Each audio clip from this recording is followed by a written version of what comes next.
जो हमारा organisational structure है ऑल इंडिया किसान कांग्रेस का, वो सब सारे देश से यहाँ पर पहुंचे थे। अपनी अपनी स्टेट का उन लोगों ने समस्याओं का जो प्रॉब्लम्स है फेस करते, वो सारी बात यहाँ पर रखी। कल हमारा कैंप जो था तकरीबन it lasted for about more than about 6 to 7 hours, and today also we are still in the process of meeting all our leaders from across the country. On my left you have SS Ramasubbu.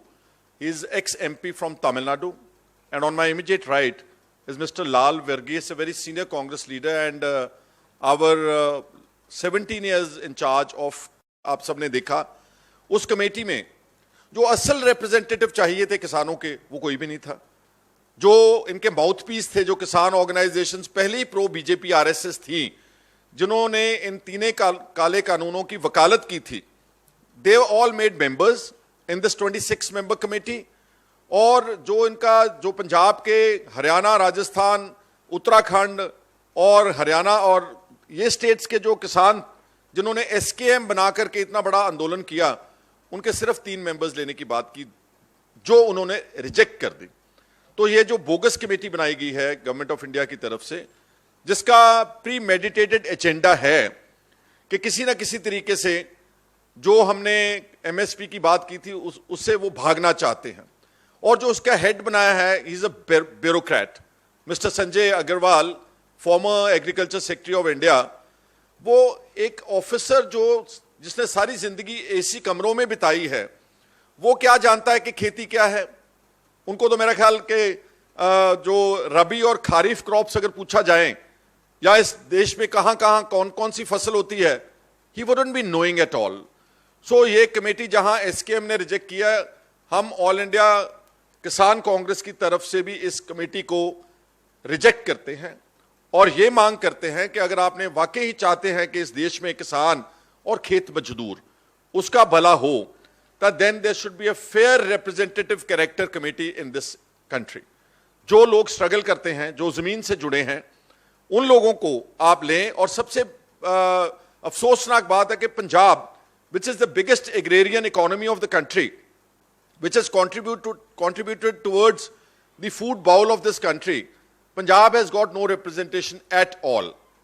So one, that we reject this committee and we expect the government to stand by its word और MSP को एक guarantee बनाया जाए। और अकेला पंजाब हरियाणा यहां नहीं, सारे देश में जो एमएसपी है, that needs to be given as a guarantee. India is such a diverse country, हमारी इतने तरह की सॉइल है, हमारा इतने तरह का मौसम है, हमारा इतने अच्छे इरिगेशन जो हमारे रिवर्स हैं अक्रॉस द कंट्री, और हमारा जो ग्राउंड वाटर है, it is perfect for every crop. I mean I would say कि ऑलिव्स हैं जो बाहर से इंपोर्ट होते हैं, एवोकेडोस जैसे जो फ्रूट्स हैं जो विदेशों से यहां पर इतने महंगे बिक रहे हैं, ड्रैगन फ्रूट है, ड्रैगन फ्रूट की खेती तो पंजाब हरियाणा में ऑलरेडी शुरू हो चुकी है। India has the potential to produce literally every crop. The only problem is कि जो हमारी सरकार है केंद्र की, ये एग्रीकल्चर उनके एजेंडे पर नहीं है। It is not a priority sector, although 60% of India still lives in the villages, still relates to the rural India, but they are not on the focus. And now we are noticing in the parliament session this year itself, 1,45,000 crores has once again been written off of the corporate houses of very few people. Some companies are benefiting individually to the tune of 5,000 crore rupees debt waiver, 10,000 crore rupees debt waiver, while the farmers of India are reeling under a massive debt from Tamil Nadu to Jammu Kashmir. The debt relates to crores of households. Now, nobody has written that debt off. In Punjab, we have 11 lakh households that are connected with farming. Their total outstanding debt at this point of time, institutional loan, is 1 lakh crores, which is nothing compared to the benefit being given to the corporate sector. अब पिछले 10 सालों में भारत की सरकार ने 13.5 लाख करोड़ जो है वो इन कॉर्पोरेट घरानों का राइट ऑफ किया है। सो सो इट्स अ पिटी कि जो लोग इस देश को बना रहे हैं, जो इसको खड़ा कर रहे हैं, जो मर रहे हैं, जो मेहनत कर रहे हैं, खेत मजदूर और किसान, उनकी इस देश में कोई पूछ पड़ताल नहीं है, उनका कोई रिकग्निशन भी नहीं है। और इन्हीं किसानों के बच्चे बॉर्डर्स पर राखी करते हैं। जितने भी आप देखते हैं कि शहीद हो रहे हैं फौज में, whether it's Jammu Kashmir, whether it is Gujarat border, whether it's Punjab border, Rajasthan border, or any war with any conflict with countries like China, Pakistan, it is all the soldiers belong to they are all sons and daughters of the farmers and farm laborers. There is not a single soldier who would have come from the business community of the BJP leadership. But unfortunately, BJP does not want to give appropriate priority to this sector. कल के हमारे जो camp लगा था उसमें अलग अलग states की प्रॉब्लम है। मिसाल के तौर के ऊपर तेलंगाना का हमारा जो प्रेसिडेंट आए थे, उन्होंने जो वाटर लॉगिंग हुई है, 20 लाख एकड़ तेलंगाना की जमीन, क्रॉप्स जो हैं वो खराब हो गई क्योंकि बहुत ज्यादा बारिश हुई, बहुत ज्यादा वाटर लॉगिंग हुई। और हम उम्मीद करते हैं कि तेलंगाना की सरकार इसकी स्पेशल गिरदावरी करा करके और 20 लाख लोगों, 20 लाख एकड़, इनको अप्रोप्रिएट कॉम्पनसेशन जो है वो तेलंगाना की सरकार देगी। हिमाचल में हमारे जो किसान हैं, जो एप्पल फार्मिंग करते हैं, जो सेब का काम करते हैं, उनके जो एप्पल ट्रेज हैं और जो एप्पल कार्टन्स हैं पैकिंग का, उनका कई गुना मतलब कि हाई प्राइस हाइक हो गया। और उनकी इकोनॉमी जो है वो बहुत इस वक्त हालात उनके नाजुक है। और सारा जो कंट्रोल है एप्पल मार्केटिंग का, अब अगर देश एमएसपी दे तो हर किसान जो है वो प्रफुल्लित होगा। लेकिन देश ने क्या किया, सरकार ने कि अडानीज को और इस तरह के कॉरपोरेट्स को होर्डिंग करने की इजाजत दे दी है।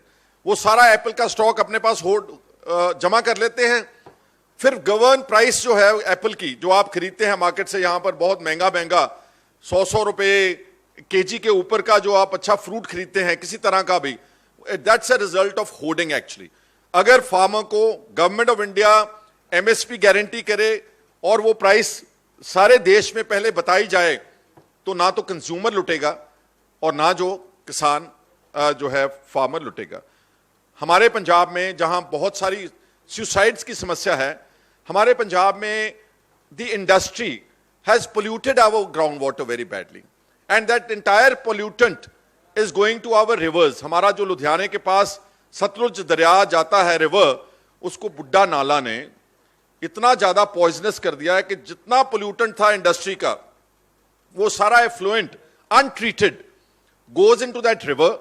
और वो जो रिवर है वो अल्टीमेटली फ्लो करती है into southern part of the state, Malwa region, वहां पर कैंसर, और वहां से होते हुए राजस्थान का जो है सारा हनुमानगढ़ डिस्ट्रिक्ट और गंगानगर डिस्ट्रिक्ट, वो सारे कैंसर इफेक्टेड लोग हैं।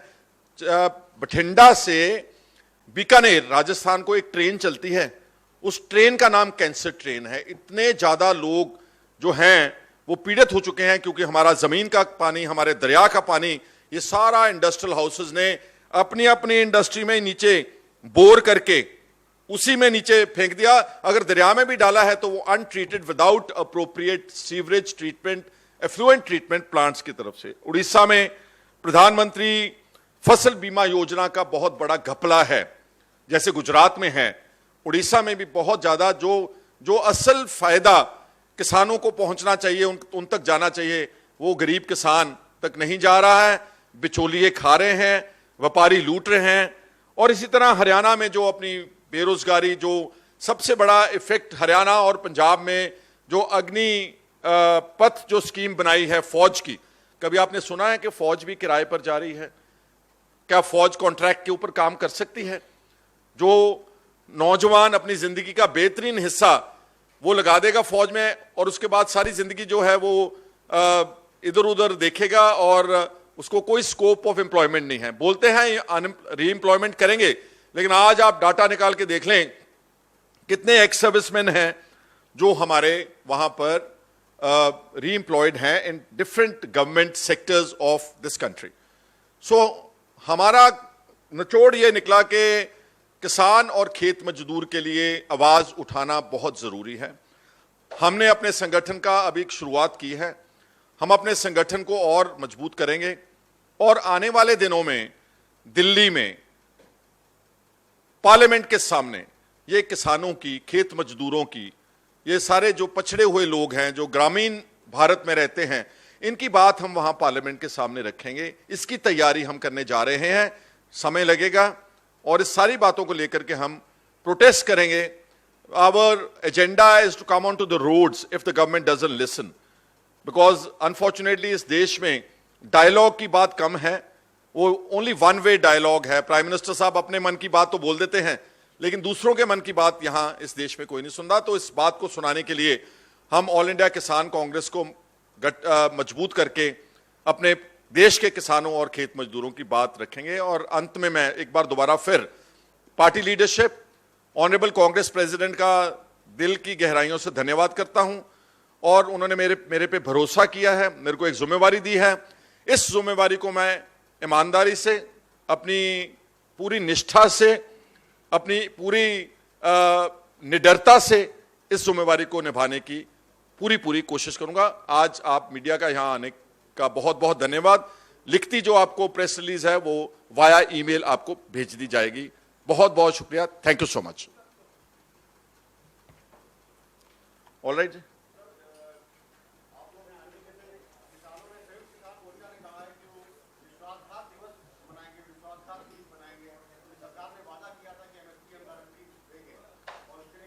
आज भी उनका आंदोलन है और जो वो विश्वासघात दिवस मनाएंगे, ऑल इंडिया किसान कांग्रेस उनके साथ खड़ी होके, उनकी हर मुमकिन कोशिश करके, क्योंकि ये वाकई ही विश्वासघात है, ये हमारे साथ धोखाधड़ी है, ये हमारे साथ चीटिंग हो रही है किसानों के साथ, तो हम एसकेएम के उस प्रोग्राम का समर्थन करते हैं। बनाएंगे, लेकिन उसके लिए मैंने, क्योंकि अभी हमने संगठन को शुरुआत की है, बहुत जल्द इसकी सपोर्ट में इस तरह के एक नहीं अनेक प्रोग्राम हम बनाने की यहां पर कोशिश करेंगे।